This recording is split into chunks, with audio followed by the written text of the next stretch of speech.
নমস্কার, স্বর্ণকার ইন্টারনেট চ্যানেলে সকলকে স্বাগত জানাই। বন্ধুরা, আজকে আমরা গ্রুপ সি এবং গ্রুপ ডি এর লেটেস্ট আপডেট কি রয়েছে সেই নিয়ে কিন্তু ভিডিও করতে চলেছি। তাই সকলকে অনুরোধ করবো ভিডিওটি স্কিপ না করে সম্পূর্ণ দেখবার জন্য। আমরা যে পয়েন্টগুলো নিয়ে আজকে আলোচনা করব সেগুলি হলো 2016 সালে ওএমআর শিট কবে নাগাদ প্রকাশিত হতে পারে, 2025 সালে যে নোটিফিকেশনটি বেরিয়েছিল এবং 26 মার্চে গ্রুপ সির পরীক্ষা হয়েছিল এবং তারপরে হয়েছিল গ্রুপ ডি।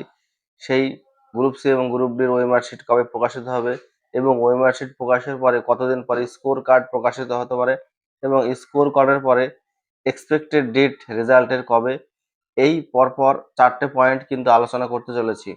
প্রথম পয়েন্ট যেটা হচ্ছে 16 সালের গ্রুপ সি এবং গ্রুপ ডি এর ওএমআর শিট কবে নাগাদ প্রকাশিত হতে পারে। তোমরা নিশ্চয়ই জানো, আগামী সোমবার কিন্তু ক্যাবিনেট মিটিং রয়েছে এসএসসি রিলেটেড। সেখানে স্বপন দাশগুপ্ত এবং শিলিগুড়ির যে বিধায়ক রয়েছে তাকে কিন্তু দায়িত্ব দেওয়া হয়েছে।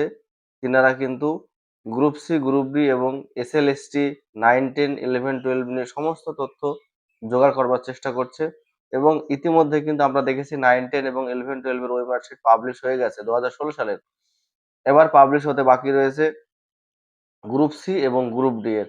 আমরা জানি যে সীমাহীন দুর্নীতি হয়েছিল গ্রুপ সি এবং গ্রুপ ডি এর, যেখানে অনেক ক্যান্ডিডেট রয়েছে যারা ফ্রেশ ভাবে পরীক্ষা দিয়েছিল কিন্তু তাদের নামও টেন্টেড অর্থাৎ অযোগ্য লিস্টে চলে গেছে এবং অনেকেই রয়েছে এমন যারা অযোগ্য, তারা কিন্তু যোগ্য লিস্টে চলে এসেছে। ঠিক আছে, এটা কিন্তু পুরোপুরি বাছাই শুরু হবে।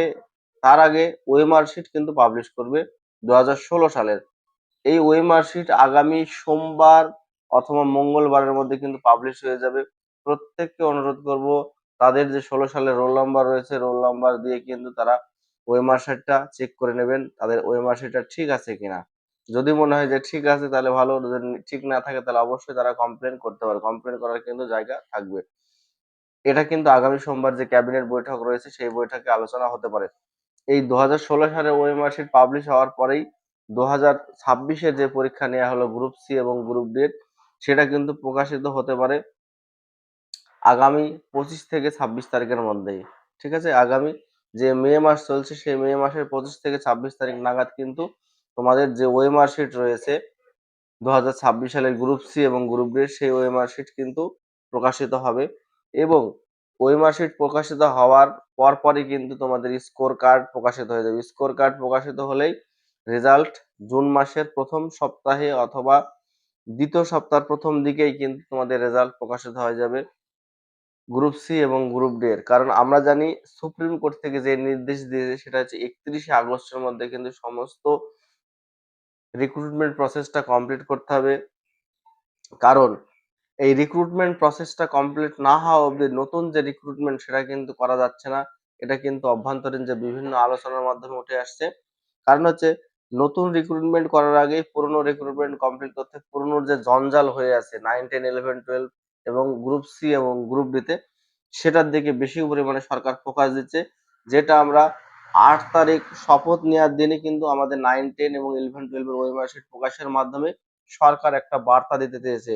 আর একটা যেটা গুরুত্বপূর্ণ বিষয় আলোচনা উঠে আসছে, যারা দেখা গেল 26-এর পরীক্ষা দেওয়ার পরে ডাক পাবে না, যোগ্য ক্যান্ডিডেট যারা, তাদের জন্য সরকার কিন্তু একটা ভাবনা চিন্তা শুরু করে দিয়েছে তাদেরকে কি করা যায়, তাদেরকে কিভাবে আবার নতুন করে নিয়োগ দেওয়া যায়। কারণ তাদের তো কোনো দোষ ছিল না, তারা কিন্তু ফ্রেশ ভাবেই চাকরি পেয়েছে। হয়তো 10 বছর পরে তাদের বয়স হয়ে গেছে, এই কারণে তারা কিন্তু সেইভাবে করে পড়াশোনা করতে পারেনি, সেভাবে কিন্তু পরীক্ষায় বসতে পারেনি।